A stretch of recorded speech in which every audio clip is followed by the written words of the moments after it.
여러분, 우리가 위기 상황에 처했을 때, 고난과 환난을 겪을 때 우리가 무엇을 해야 되는가? 우리 느헤미야를 통해 알 수가 있습니다. 느헤미야는 조국 이스라엘의 성벽이 무너지고 성문이 불탔다는 말을 듣고 그가 보인 것은, 이 위기 상황 속에서 그가 보인 두 가지 반응은, 첫 번째는 기도였습니다. 오늘 본문 말씀에 내가 이 말을 듣고 앉아서 울고 수일 동안 슬퍼하며 하늘의 하나님 앞에 금식하며 기도하여. 느헤미야는 금식하며 기도합니다. 오로지 기도에 전념합니다. 여러분, 우리가 어떤 이런 위기와 고난, 환난, 또 어떤 나라적인 그런 재난을 당했을 때 우리가 보여야 될 반응은 기도하는 것인데, 그것은 전심으로 온 힘과 온 마음과 온 생명을 다 바쳐 기도하는 것입니다. 우리가 기도로 반응할 때 위기를 탈출할 수가 있어요. 여러분, 느헤미야는 기도하면서 하나님의 지혜를 구합니다. 먼저 회개합니다.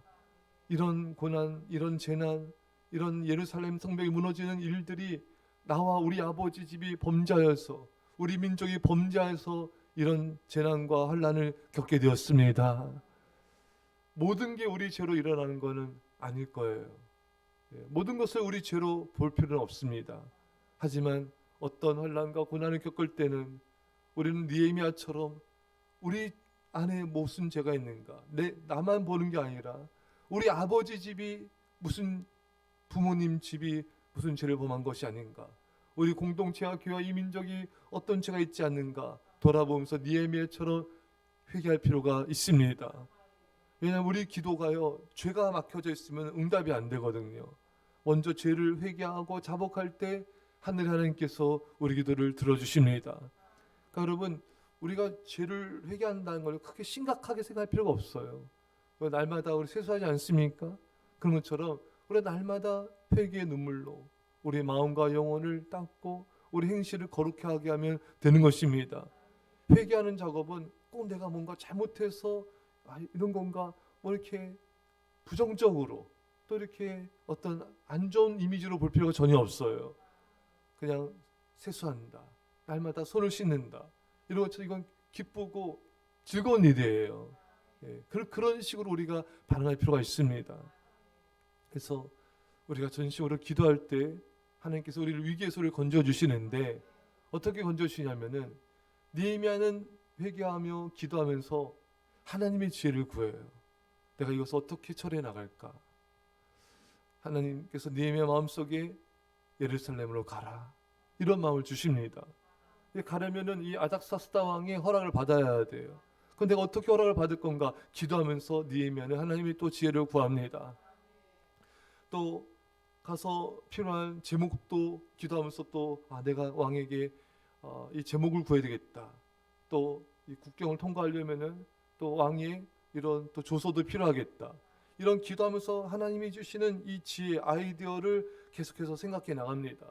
그리고 하나님의 때를, 타이밍을 기다리죠. 때가 됐을 때 또 묵도하면서 왕에게 자신의 생각들을 이제 말하게 됩니다. 왕의 허락을 받게 되죠. 그러니까 이것이 여러분 잘 보면요, 느헤미야가 예루살렘에 가서 52일 만에 성벽을 재건하지 않습니까?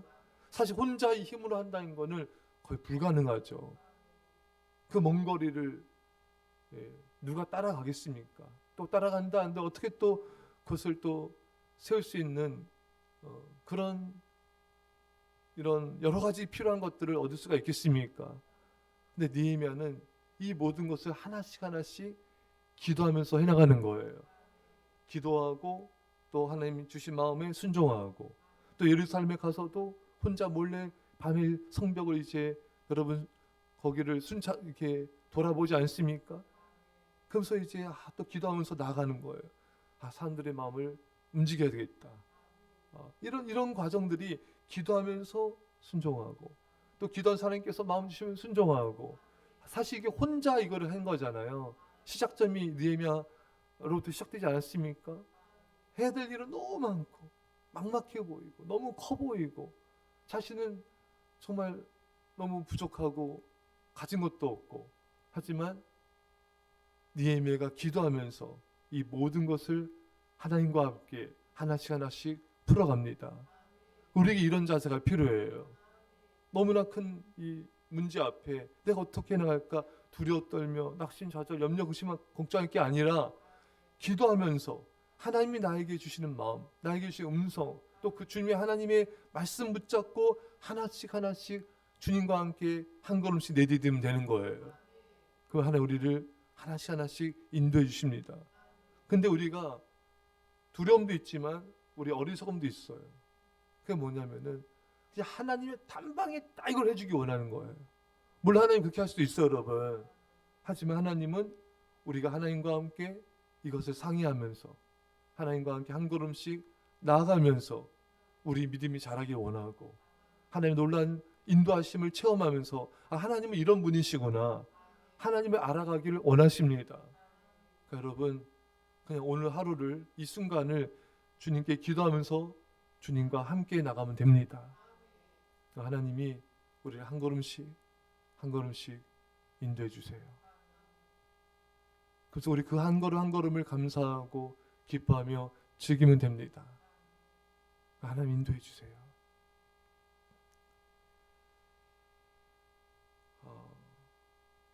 자, 우리 느헤미야의 기도를 보면요, 자, 5절입니다. 시작. 이르되 하늘의 하나님 여호와 크고 두려우신 하나님이여, 주를 사랑하고 주의 계명을 지킨 자에게 언약을 지키시며 베푸신 주여 간구하나이다. 아멘. 느헤미야는 기도를 드리는데 어떤 기도를 드리는가? 언약을 붙잡고 기도합니다. 주님의 말씀 붙잡고 기도를 드려요. 계명을 지킨 자에게 언약을 지키시는 하나님, 궁유를 베푸십시오. 그러니까 느헤미야는 하나님의 언약을 붙잡는 거예요. 우리 뒤에 나옵니다. 9절입니다. 시작. 만일 내게로 돌아와 내 계명을 지켜가면 너희 쫓긴 자가 하늘 끝에 있을지라도 내가 거기서부터 그들을 모아 내 이름을 두려고 택한 곳에 돌아오게 하리라 하신 말씀을 이제 청하건대 기억하옵소서. 아멘. 하나님이 우리 백성들이 계명을 어겨서 흩어졌을 때 8절에 여러 나라 가운데 흩을 것이요, 그렇지만 정말 하나님의 말씀을 행하면서 우리가 정말 하나님께로 돌아오면은 하나님께서 다시 모아주신다 했습니다. 택한 곳에 돌아오게 하신다 하셨습니다. 이 하나님의 말씀을 기억해 주십시오.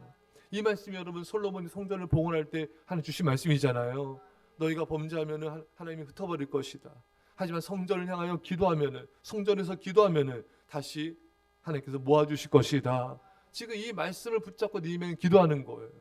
그러니까 여러분, 우리가 기도할 때 제일 강력한 기도는요, 하나님의 말씀을 붙잡고 기도하는 것입니다. 왜? 하나님의 말씀은 변하지 않거든요.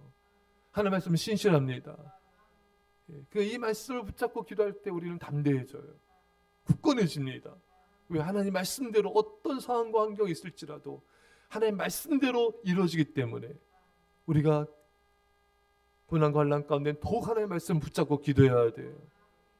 그래서 우리가 저도 교회 오기 전에 말씀을 묵상하고 왔는데, 그래 조지 밀러처럼 그래야 될 것 같아요. 말씀 묵상하고 기도로 들어가는 거예요. 깊이 기도로 들어가면 너무 좋고요. 그것이 안 되는 분들 잠깐이라도 기도로 들어가야 돼요. 말씀 붙잡고 기도하는 거예요. 그럼 느헤미야처럼 우리 승리합니다. 하나님 이렇게 말씀하셨습니다. 이제 청하건대 이 말씀을 기억해 주시고 이 말씀대로 이루어 주십시오. 그래서 여러분들도 그렇고 여러분 자녀들도 그렇고 성도님들도 그렇고 이거를 훈련을 시키세요. 그건 내가 먼저 그렇게 해야 돼요. 느헤미야처럼 조지 밀러처럼 말씀 붙잡고 기도하는 훈련을 해야 돼요. 우리 한국 교회인들이 이걸 잘 못해요. 그냥 말씀 보고 덮어버리고, 말씀 보고 그냥 덮어버리고. 이게 성경이 하나님 이렇게 말씀하고 계시는데, 이 말씀 붙잡고 느헤미야처럼 기도하라 말씀하시는데, 이거가 참 한국 교회가 약해요. 우리가 이러면 안 되겠다. 이러면 안 돼요. 그 조영기 목사님이 그런 말씀했어요. 말씀을 전하 말씀을 듣고 통성기도하는 게 굉장히 중요하다. 말씀 짜고 통성기도하는 것의 중요성을 그 책에서 쭉 이렇게 말씀하시더라고요. 그래서 우리 교회는 말씀 짜고 또 통성기도하지 않습니까? 그러니까 여러분들이 집에서도 성경을 보고 기도로 들어가세요. 그 말씀 잡고 기도하는 게 가장 중요합니다. 우리 한국 교인들 기도하면은 내 소원 아래고 뭐 교회 부흥 기도하고 이것도 중요하죠. 하지만 말씀을 붙잡고 기도하는 훈련이 되어야 돼요. 이게 정말 중요한 기도입니다. 이 기도라는 건 결국 하나님의 뜻을 이루는 거거든요. 그러니까 성경에 하나님의 말씀 붙잡고 기도하는 것만큼 중요한 것이 어딨겠습니까? 오늘부터 여러분 말씀을 읽고 묵상하시고 성경을 덮지 마시고 기도를 하세요. 기도를 하십시오. 그 기도는 반드시 응답됩니다. 조짐을 넣죠. 5만 번 응답받는 그 역사를 체험하게 될 거예요. 이런 애가 있기를. 그래서 환난과 고난과 위기에서 말씀으로 주 언약을 기억함으로 승리하시기를 축원합니다. 기도하겠습니다. 사랑의 아버지 하나님, 느헤미야처럼 우리 어떤 일 가운데서도 하나님 앞에 기도하면서 한 걸음씩 주님과 나아가게 하시고 아버지 또 언약을 붙잡고 기도함으로 승리하게 하여 주옵소서. 감사드리며 예수님의 이름으로 기도합나이다. 아멘. 우리 시간 말씀 기도하시고요. 우리 일사랑교회